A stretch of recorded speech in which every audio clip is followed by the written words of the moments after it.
What is more likely? That the laws of nature have been suspended in your favor and in a way that you approve, or that you've made a mistake. And in each case you must, and especially if you didn't see it yourself and you're hearing it from someone who says that they did. And why should they take offence that I don't believe in their God or any other God? And I'd say to them, you know, tell me the reasons why you don't believe in all the other gods, and that's the reason I don't believe in yours.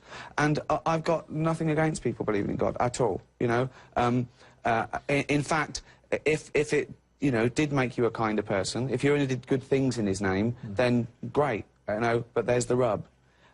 It's when I see some of these religious fundamentalists saying that they've told their 5-year-old children that if they turn out gay, they will burn in hell.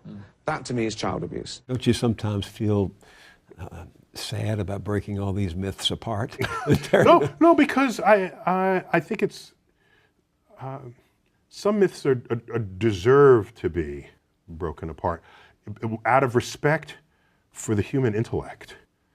That, no, when you're writhing on the ground and froth is coming out of your mouth, you're having an epileptic seizure. You have not been invaded by the devil. We got this one figured out, okay?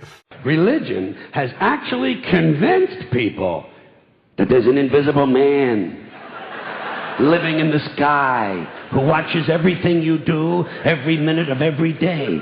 And the invisible man has a special list of 10 things he does not want you to do.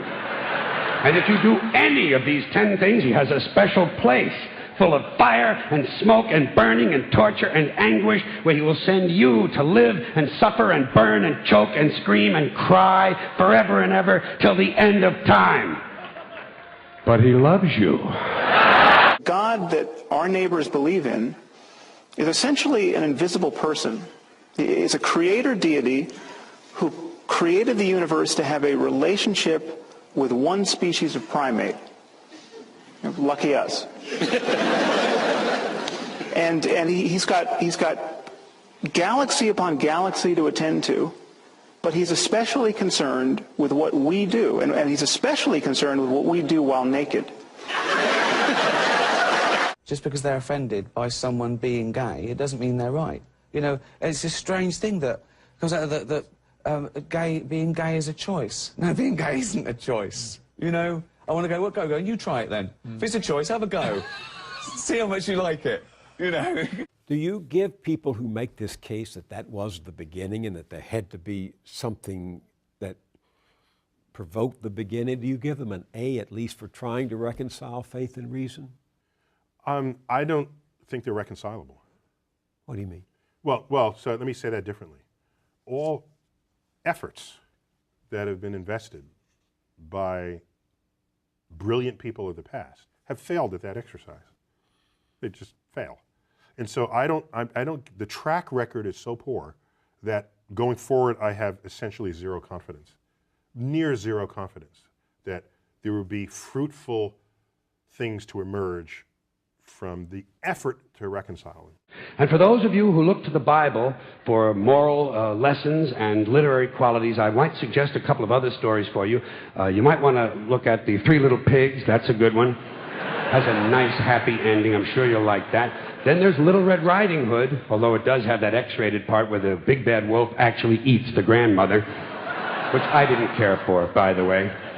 And finally, I've often always drawn a great deal of moral comfort from Humpty Dumpty. The part I like the best, all the king's horses and all the king's men couldn't put Humpty Dumpty back together again. That's because there is no Humpty Dumpty and there is no God. Many people claim to find it impossible to believe or to imagine that they won't exist after death. Just try it for a second. I mean, you imagine that everyone in Paris right now is getting along fine without all of us. I mean, none of us are in Paris. We are really, really materially absent from whatever is going on in every other city on this planet right now. You were absent for all of human history before your birth.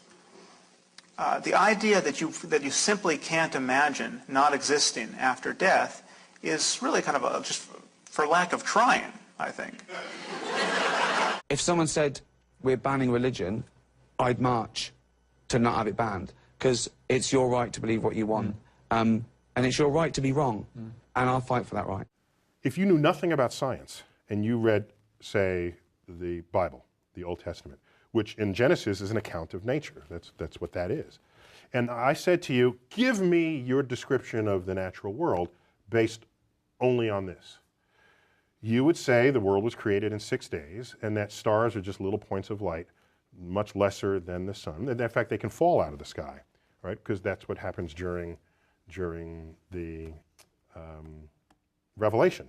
One of the signs that the second coming is that the stars will fall out of the sky and land on earth. So to even write that means you don't know what those things are. Everybody who tried to make proclamations about the physical universe based on Bible passages got the wrong answer. So what happened was, when science discovers things and you want to stay religious, or you want to continue to believe that the Bible is unerring, what you would do is, you would say, well, let me go back to the Bible and reinterpret it. Then you'd say things like, oh, they didn't really mean that literally, they meant that figuratively. I say, fine, pray for anything you want, pray for anything, but what about the divine plan? Remember that? The divine plan. Long time ago, God made a divine plan, gave it a lot of thought, decided it was a good plan, put it into practice. And for billions and billions of years, the divine plan has been doing just fine. Now you come along and pray for something. Well, suppose the thing you want isn't in God's divine plan. What do you want him to do? Change his plan? Just for you? Doesn't it seem a little arrogant? It's a divine plan. What's the use of being God if every rundown schmuck with a $2 prayer book can come along and fuck up your plan? And here's something else, another problem you might have. Suppose your prayers aren't answered. What do you say? Well, it's God's will. Thy will be done.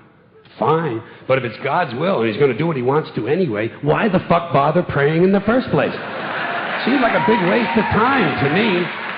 Okay, just think about the Muslims at this moment who are blowing themselves up, okay, convinced that they are agents of God's will. There is absolutely nothing that Dr. Craig can say against their behavior in moral terms, apart from his own faith-based claim that they're praying to the wrong God. If they had the right God, what they were doing would be good on divine command theory. Now, I'm obviously not saying that Dr. Craig or all religious people are psychopaths and psychotics, but this to me is the true horror of religion. Okay, it allows perfectly decent and sane people to believe by the billions what only lunatics could believe on their own. Okay, if you wake up tomorrow morning thinking that saying a few Latin words over your pancakes is going to turn them into the body of Elvis Presley, okay, you have lost your mind. Okay. But if you think more or less the same thing about a cracker and the body of Jesus, you're just a Catholic. Probably going to be the most simplest one for you to answer, but what if you're wrong? Well, what if I'm wrong? I mean, anybody could be wrong. We could all be wrong about the flying spaghetti monster and the pink unicorn and the flying teapot. You happen to have been brought up, I would presume, in the Christian faith.